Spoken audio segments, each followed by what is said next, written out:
Thank you, everyone. I love you, Peter! Thanks, Mom.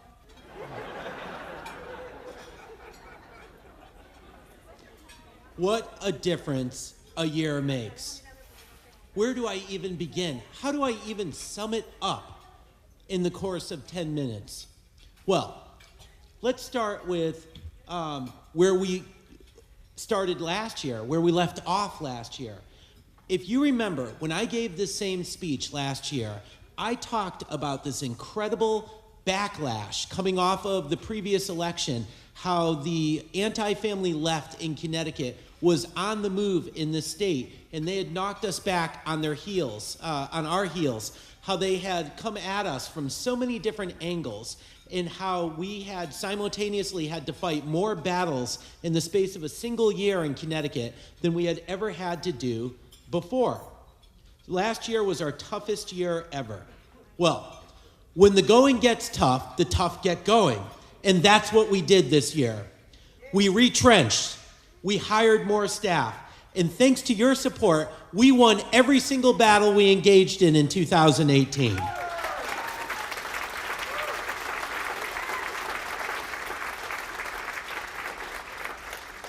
In fact, for those of you who are in the Hartford area, if you happen to pick up the Current this morning, you may have noticed that the Family Institute and yours truly is quoted right on the front page article again. Just yesterday, they launched yet another attack on the pro-life pregnancy centers here in the state of Connecticut. And it was the Family Institute of Connecticut that reached out to the pregnancy centers when we heard about it, gathered them all up, brought them to City Hall, and we were right there to issue a response to Mayor Bronin and the pro-abortion groups.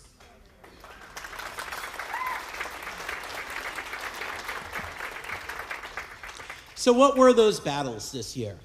Well, and as Chris said too, I do want to extend my thanks to the Hartford Current for putting me on the front page the day of our banquet. That was very convenient. I want to thank Ned Lamont for that press interview that he gave, that press conference that was entirely focused on the Family Institute. I'm sure we'll be talking about that more as we get closer to year-end fundraising. And I want to talk to you about the victories that we won this year. The biggest of all, we defeated Andrew McDonald for Chief Justice of the Connecticut Supreme Court.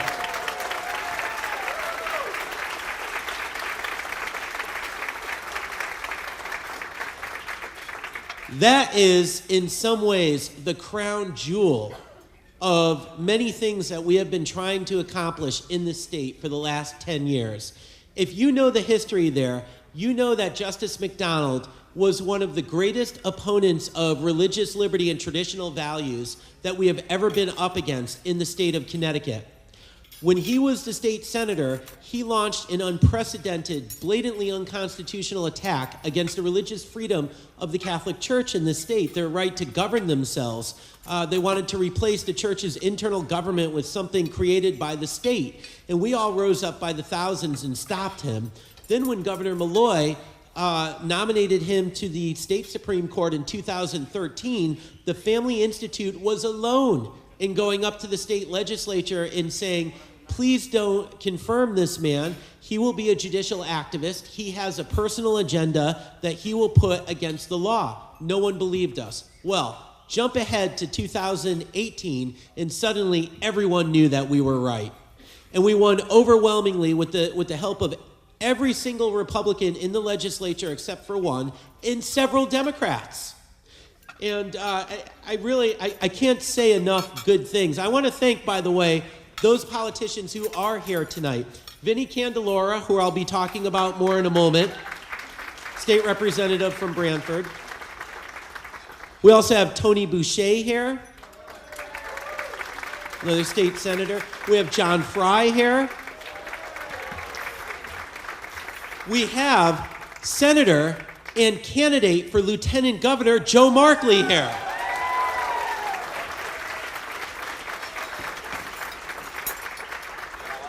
And look, We are a nonpartisan organization. If there's anyone here from the other side of the aisle, I'd be very happy to recognize them. I know Senator Beth Bayh mentioned me by name from the floor of the Senate during the Andrew McDonald confirmation hearing, but it was not complimentary, so I don't think she's here in the room today.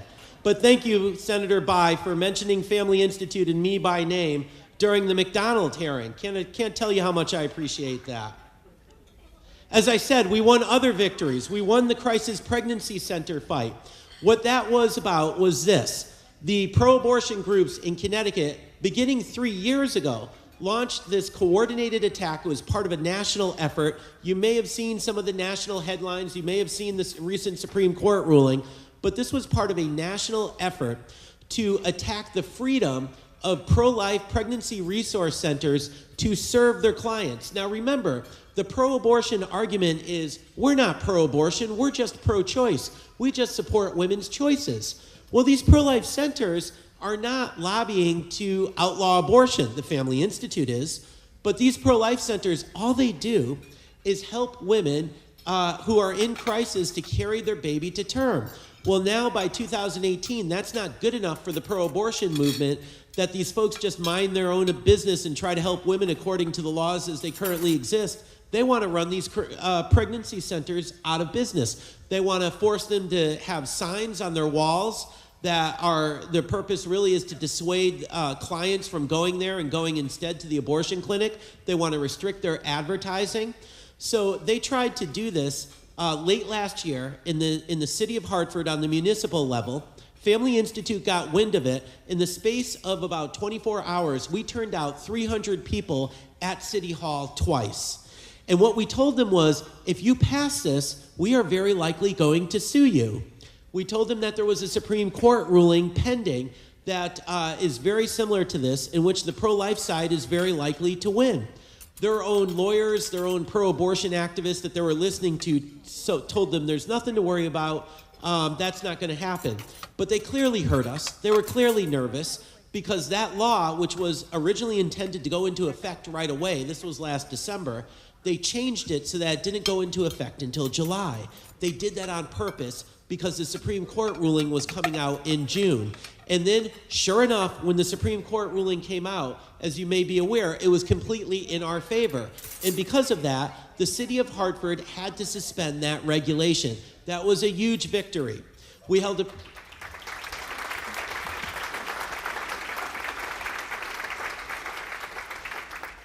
press conference right away.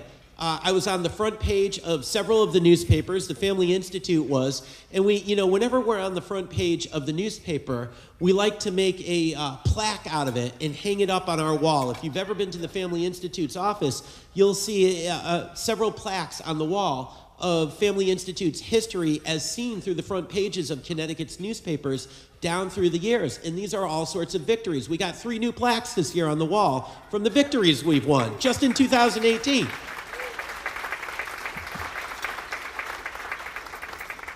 So just yesterday, and this is why we're in the Hartford Current today, just yesterday, Hartford announced that they're going to try to go ahead with that regulation anyway. So we alerted the lawyers, we showed up at the press conference, and here's my prediction. By the time this is all over, we're going to have another plaque on the wall.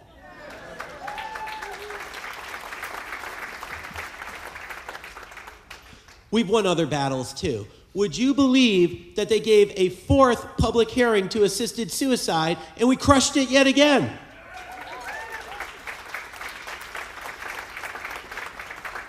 Family Institute played a role in flying in this national expert, Dr. Brian Callister. We worked closely with the Patients' Rights Action Fund, a group that we helped get off the ground when they first started. Family Institute of Connecticut, we essentially helped write the playbook for how to defeat assisted suicide nationally. Connecticut is like a petri dish where the cultural left the anti-family left tries to use this state as a place to experiment with their crazy ideas. If you stop them here, you're protecting the entire rest of the country. And if you fail here, then the rest of the country is exposed. But if you beat them here, it's less likely to show up in Indiana or Wisconsin. And because of how we crushed assisted suicide, the very innovative strategies that we came up with, working with people, disability rights activists who don't even agree with us on anything else, they're very liberal, we together, working with them, through mutual respect, we wrote the playbook for how to defeat assisted suicide anywhere else in the country. And that's why just recently a poll came out showing that there's actually been a decline in public support for assisted suicide.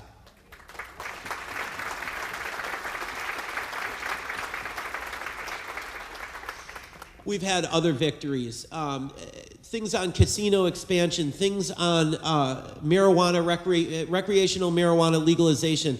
A lot of these bills have stalled, fortunately, I'm happy to say, in 2018. We've, of course, done a lot of stuff that has nothing to do with the legislature. Who was at our first ever sponsored Christian rock concert, Unspoken, earlier this year?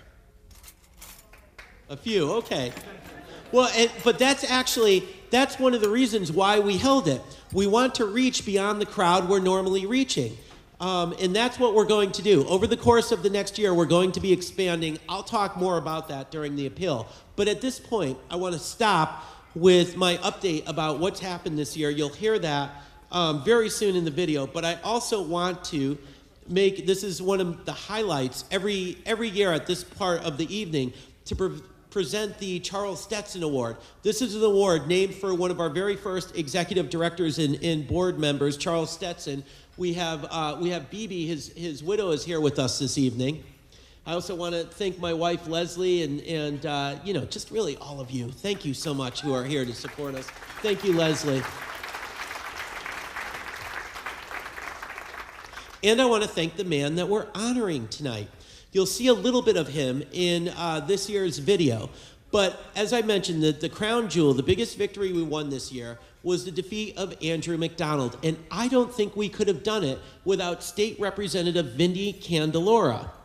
Vinny is the second highest ranking Republican in the State House of Representatives. And he's one of ours. He's pro-life, he's pro-family. And we are so honored, Vinny. Vinny's actually been at many of our events during the years. He spoke at some of our earliest rallies when he first came to the state legislature, and he rose up through the ranks. And this year, it was Vincent Candelora who gave this fantastic, in the space of 7.5 minutes. And you have to understand, our battle against Andrew McDonald with religious liberty, that was 10 years ago. People's memories fade. But if you were to watch the 7.5 minute video that we have on our website of Vincent Candelora's speech about all the egregious ways in which Andrew McDonald attacked the religious liberty of all of us. By attacking that one church, that one denomination, he was attacking all of us. And Vinny remembered every moment of it. He remembered where all the bodies were buried. He recounted all of it.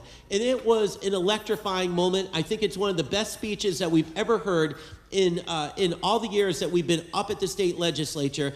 You know, there's not a lot of people up there, I'm sorry to say, that speak for us. So thank God that Vincent Candelora does. Vinny, please come up.